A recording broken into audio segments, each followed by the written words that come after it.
Hi, welcome back to the Aroundtable. I'm your host, Steven, and today I'll be talking about some of the other albums in the Journey catalog since Journey came out with a new album, Freedom, and I reviewed that recently. Please feel free to check it out. While most fans would probably say Evolution, Frontiers, and Escape are quintessential Journey albums, and I would have to agree. These are probably their best that they had to offer with Steve Perry. There's a couple other albums that I've been listening to and kind of fallen back in love with, I guess, and one that I haven't listened to in a while, but kind of was surprised how much I did enjoy it. So we'll go with the first one, as this is another Steve Perry album. This one's called Raised on Radio. Came out in 1986. And the band dwindled down to three members of Jonathan Cain, Neil Sean, and Steve Perry. The album was produced mostly by Steve Perry, who took over because at that point his solo career with his album Street Talk was a massive success. And, Oh Sherry was a huge hit on video stations and radio stations. So when he came back, I basically, Neil Sean and knew that Steve was in the driver's seat at that point, so they decided to make an album as similar to Street Talk, and this was Raised on Radio. A lot of fans said it was overly poppy and didn't like it at the time. I remember that a lot of fans complaining, and I think in the beginning I kind of was lumped up in the same thing, saying it's missing that little bit of rock or R&B flavor or a little hint of something. But going back to it now, it's a great pop rock album. There are a lot of good songs on there. I mean, there was, I think, 4 top 20 originally released, but looking back, I mean, I really like Girl Can't Help It, the opening track, Positive Touch, Suzanne, Be Good to Yourself, I'll Be Alright Without You is another great song.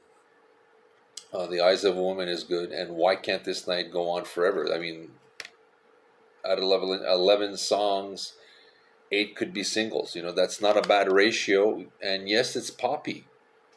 But, if it's good pop and catchy, what you expect from a band like Journey, you expect it to be catchy and melodic. Could have been a little bit more rockier. The production is, it's 86, and it went for a softer route to get massive radio play. To keep up, I guess, with Foreigner, who were doing, big numbers with their ballads, Waiting for a Girl Like You, and I Want to Know What Love Is.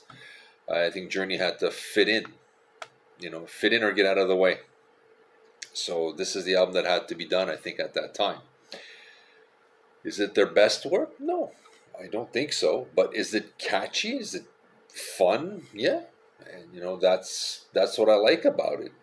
And, I think it's an underrated album, and I think there's a little bit more love from the fans.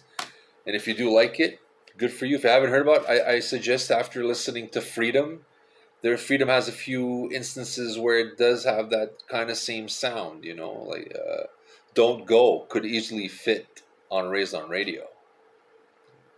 Could have been there. Could have been a leftover track for all I know. The next album is very different. This is the first album without Steve Perry, and this is a stinger called Steve Aguri, if I'm pronouncing his name right. If I'm not, I apologize.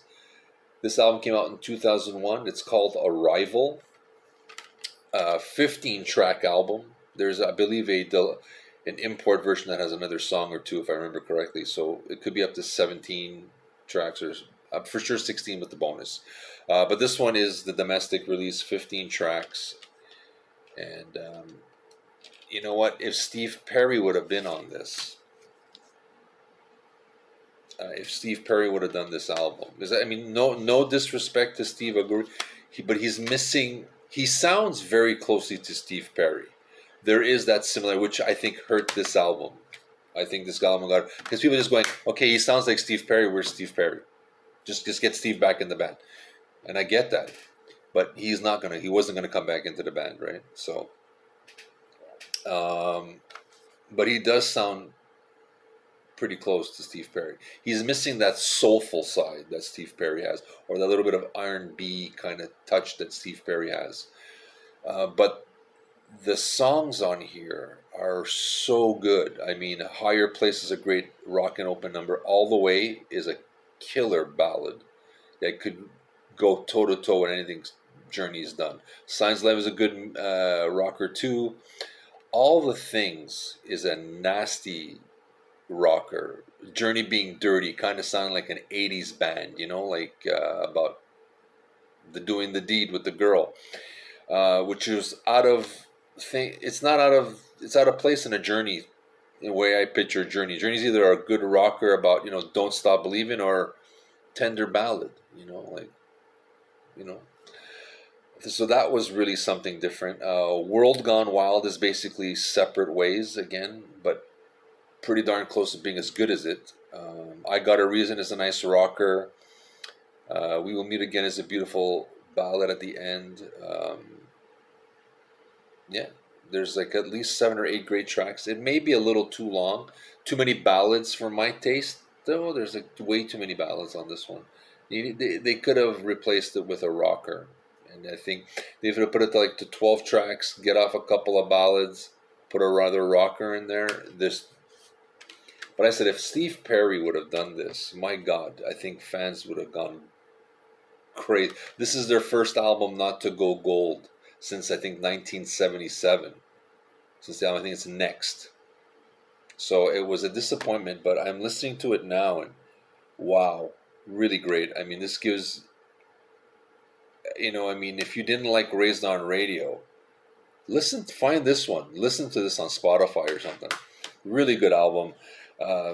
Like I said, if Steve Perry would have been on board on this just to sing on it, this album would have done gangbusters in my opinion. I think this would have outsell Raised on Radio for sure. But it's an underrated album.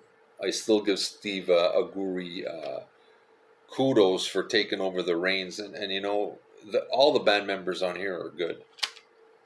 There's nobody weak on this album, and I think it deserves deserves your attention. So these are the two other albums. If you're into the Journey stuff and you're looking for something else that no offense to Don't Stop Believing and Open Arms, no problem. They're classics for a reason.